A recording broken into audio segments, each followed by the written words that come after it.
Hey folks, back on the 61 Comet, and I just wanted to show a quick video of the repair on the left side fender that was really rusted out bad.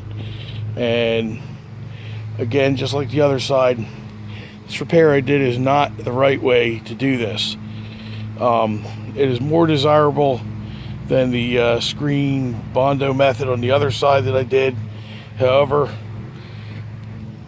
this is not the right way, the correct way to do this. The correct way would be to get a patch panel that matches that fender cutout, cut out the rust, and weld it, butt weld it, I guess you would say, flush. I don't have a welder. I'm not a welder, and so therefore I'm kind of stuck with this method here. I've used this method for the last, I don't know, 40 years or so, and usually this lasts about 10-15 years before it starts rusting or bubbling if it's done correctly. It's not a permanent fix, but 10 to 14 years or 10 to 15 years, not bad. And again, this is a driver car. Basically what I did was I took a thin gauge sheet metal, like 22 gauge or whatever, I don't know, something like that, less than 18 gauge, and I cut it out into sections, and I fashioned a piece around the fender. And what I did beforehand was I took that centerpiece and I used a piece of pipe and whatever I had and just kind of hammered it out to try to match that contour, that body contour. Now the more I match that body contour, the less Bondo or filler that I have to use. And I matched it okay. It's not perfect, but it's just, you know, sort of okay.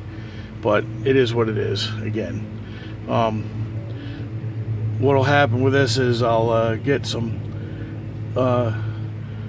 glass impregnated filler, Bondo glass I think is the name of it or whatever, and I'll lay a coat of that over top of this after I sand the area around it, clean it up real good and smooth it out, and blend it in, just bring it up to the level of the rivets, which are, you know, small.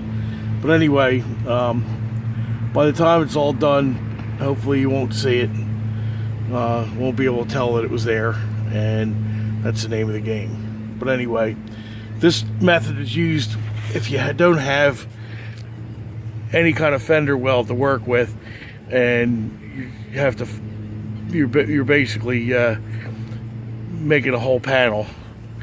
How I got that,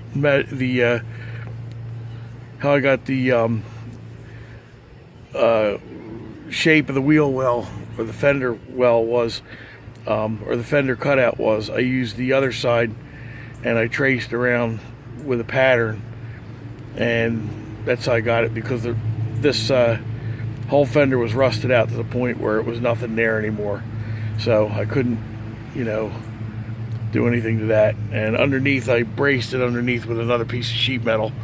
That's why you see the screws underneath. There's a piece of sheet metal under there that kind of braces that other thing. It makes kind of a lip.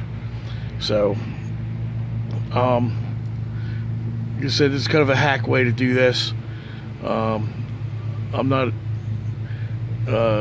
proud of this, but it is, like I said, it is what it is. And hopefully you know, we'll get this all cleaned up, and my next video it'll be in primer and you won't even be able to tell. So alright, have a good day. Bye.